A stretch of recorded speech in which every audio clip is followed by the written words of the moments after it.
Conformément aux instructions que nous avions reçues à la fois de Paris et au message donné par le Conseil fédéral suisse, on est tous largement passés en télétravail avec, de manière immédiate, un arrêt de nos déplacements professionnels, de nos rencontres en face à face. Donc ça a été assurément une très grosse contrainte, mais on a réussi assez vite à s'organiser. Ça a bien fonctionné en se donnant quelques priorités qui étaient assez claires.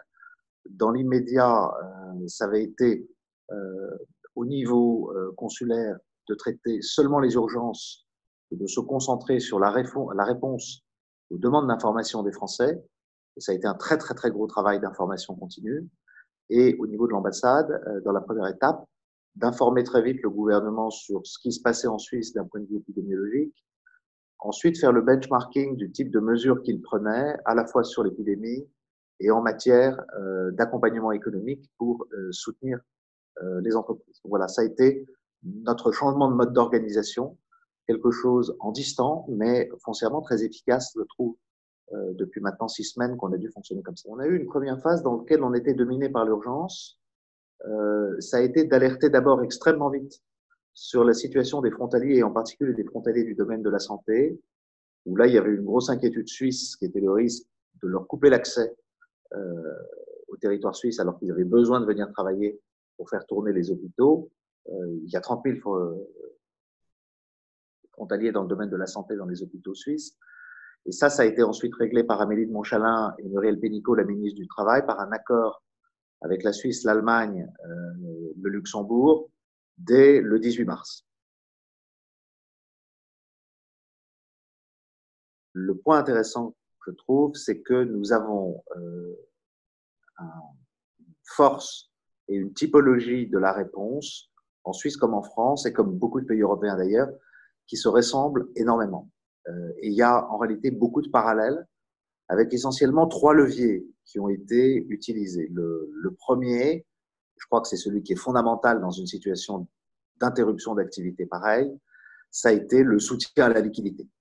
Ça a été le recours massif à des prêts bancaires garantis par l'État pour des montants gigantesques et qui permettent aux entreprises de conserver leur liquidité. La seconde, ça a été le recours au chômage partiel avec une indemnisation très forte. Et là, on a, en France comme en Suisse, le recours au chômage partiel rendu possible jusqu'à 100% du temps travaillé. Ça a été entre 25 et 30%. Les masses sont comparables dans nos 2 pays de la population active qui a été mise au chômage partiel et avec un taux de prise en compte qui n'est pas très loin, 70% en France, 80% en Suisse. La troisième mesure, elle était de bon sens également, ça a été le report des échéances fiscales et sociales avec des nuances là aussi. Au total, ceci dit, en termes de force de l'engagement, on est dans les mêmes échelles de grandeur. Si vous rapportez ça au PIB, c'est 2 points de PIB qui ont été consacrés aux mesures directes de soutien aux entreprises dans les 2 cas, et les garanties financières, c'est l'équivalent de 10% du PIB en France, 6% en Suisse. On est dans des ordres de grandeur qui sont pas très éloignés. Vous ajoutez à ça le système dont on bénéficie, qui est quand même très puissant, du paquet massif apporté par les Européens. Le bloc central, c'est les 750 milliards de dettes, soit des dettes des États, soit des dettes des entreprises, qui vont être rachetées par la BCE de manière à soutenir là aussi leur situation financière. La suspension des mesures du pacte de stabilité, parce qu'évidemment, on va dépasser les règles normales de dette et de déficit public. Les 37 milliards du Fonds de la cohésion qui ont été réaffectés, l'assouplissement des aides d'État. Donc, vous avez eu ça partout, c'est similaire, c'est massif, et c'est, je crois qu'il faut le dire assez clairement, c'est ce qu'on attend des États dans une situation pareille.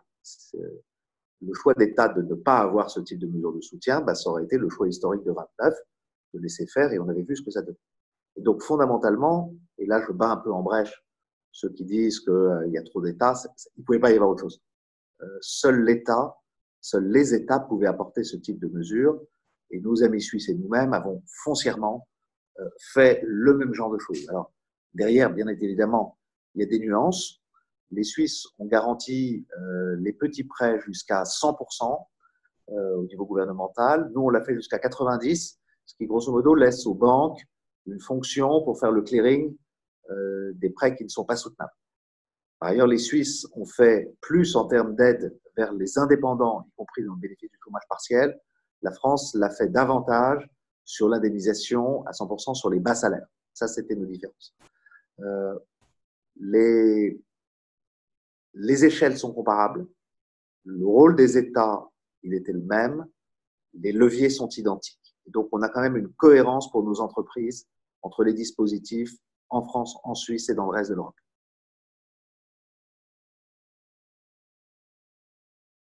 Du jour au lendemain, on a parlé avec la Suisse comme on aurait parlé avec n'importe quel pays de l'Union européenne. Et ça, c'était extraordinaire.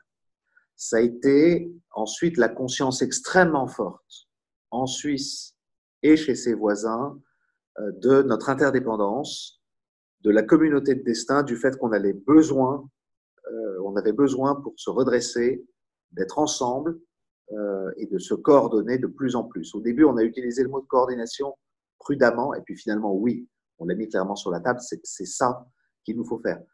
Qu'est-ce que ça donne? Ça donne la Suisse associée au Conseil transport, la Suisse associée au Conseil santé, les questions des certifications sur les medtech, dont on savait qu'elles auraient dû se poser pour la fin du mois de mai, la Commission européenne les a immédiatement mis de côté. Donc, on a mis de côté ce qui nous divisait. On se parle, je l'ai dit plus tôt, tout le temps, au niveau des ministres, moi-même avec les grands directeurs suisses, de manière très opérationnelle pour essayer de simplifier les choses, de s'entraider. Et c'est à l'image, je pense, de ce qu'a été notre solidarité sur l'accueil en Suisse de patients français. La Suisse et la France se sont sentis de manière plus nette que d'habitude, comme des voisins, comme des gens qui allaient devoir être ensemble pour traverser cette épreuve et réussir notre avenir.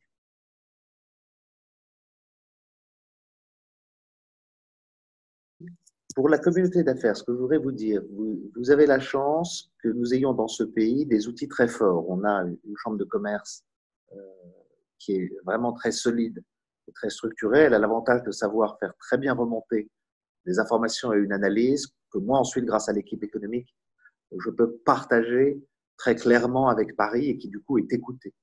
Donc, l'échange qu'on a par vos relais avec nos autorités parisiennes est d'une très belle qualité.